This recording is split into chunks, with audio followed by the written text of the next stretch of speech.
আমরা আগে দেখেছি মদন মিত্র, কামারহাটি বিধায়ক মদন মিত্রের স্ত্রী এবং তার ছেলেকে এনফোর্সমেন্ট ডিরেক্টরেট তলব করেছিল, কিন্তু শিবির বদল করলেও মদন মিত্রকে এবার ডাকা হয়েছে, কারণ তাকেও এনফোর্সমেন্ট ডিরেক্টরেট বেশ কিছু প্রশ্ন জিজ্ঞাসাবাদ করতে চায়।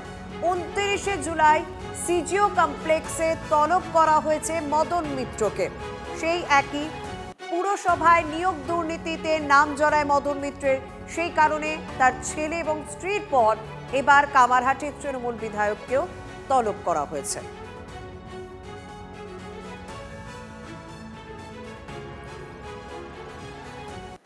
মদন মিত্রের ছেলে এবং স্ত্রীকে যে তলব করা হয়, আজও এবং আগামীকাল সিজিও কমপ্লেক্সে হাজিরা দিতে বলা হয়েছে। তারা কখন কিভাবে হাজিরা দেন সেদিকে অবশ্যই নজর থাকছে।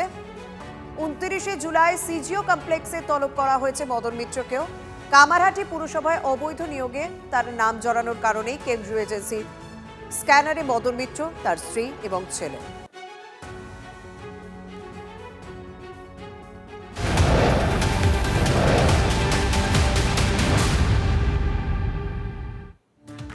এদিকে পঞ্চায়েত মন্ত্রী দিলীপ ঘোষ, তিনি কি বলছেন?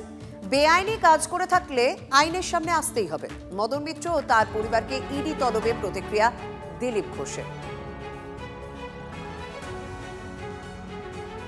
তৃণমূলকে বিজেপি প্রশ্ন নয়, প্রশ্ন হচ্ছে তিনি যদি কোনো আইন বহির্ভূত কাজ করে থাকেন তাকে আইনের সামনে আসতে হবে। 100 কোটি টাকার গন্ডগোল আছে, সবে শুরু। মদনকে অভিষেকের আইনি নোটিশ প্রসঙ্গে বিস্ফোরক দিলীপ। 10 কোটি কেন, 600 কোটি টাকার গন্ডগোল আছে, সবে তো শুরু, দেখুন কি হয়। আর এদিকে আমরা দেখেছি অভিষেককে সুপারি কিলার বলে নিশানা করেছিলেন মদন মিত্র সমাজ মাধ্যমে, এমনকি বিধানসভার অধিবেশন শেষেও তিনি একই জায়গায় ছিলেন, একই অবস্থানে ছিলেন। মদন মিত্র কি বলেছিলেন শুনবো। আরেকটা কথা অভিষেককে বলি, আমাকে চমকে ধমকে লাভ নেই। তুই ডায়মন্ড হারবার দিয়ে যাকে চমকাতে পারিস, আমাকে চমকাস না।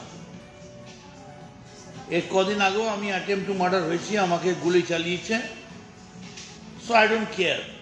অভিষেক, আপনি তো ক্রিমিনাল, আপনি তো মার্ডারার, আপনি তো পয়সা দিয়ে মার্ডার করেন, আপনি তো সুপারি দিয়ে মার্ডার করেন। You are having a criminal instinct. আপনি কি ভাবছেন?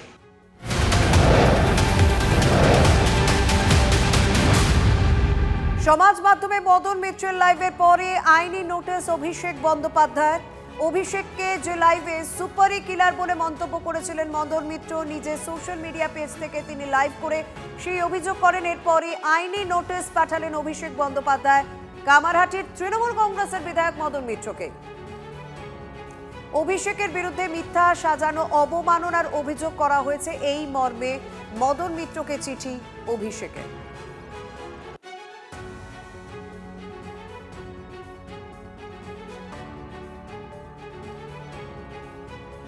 সমাজ মাধ্যমে ফেসবুক লাইভ করে কামারহাটির বিধায়ক মদন মিত্র শিবির বদলের ঠিক পরই অভিষেক বন্দ্যোপাধ্যায়কে নিশানা করেন। তিনি বলেন, অভিষেক বন্দ্যোপাধ্যায় ক্রিমিনাল ইনস্টিংক্ট রয়েছে, সুপারি কিলার বলে অভিযোগ করা হয়। তারপরে আইনি নোটিশে ধরালেন অভিষেক বন্দ্যোপাধ্যায়, এবং সেই আইনি নোটিশে বলা হয়েছে অভিষেক বন্দ্যোপাধ্যায়ের বিরুদ্ধে যে সমস্ত অভিযোগ করেছেন মদন মিত্র তা মিথ্যা।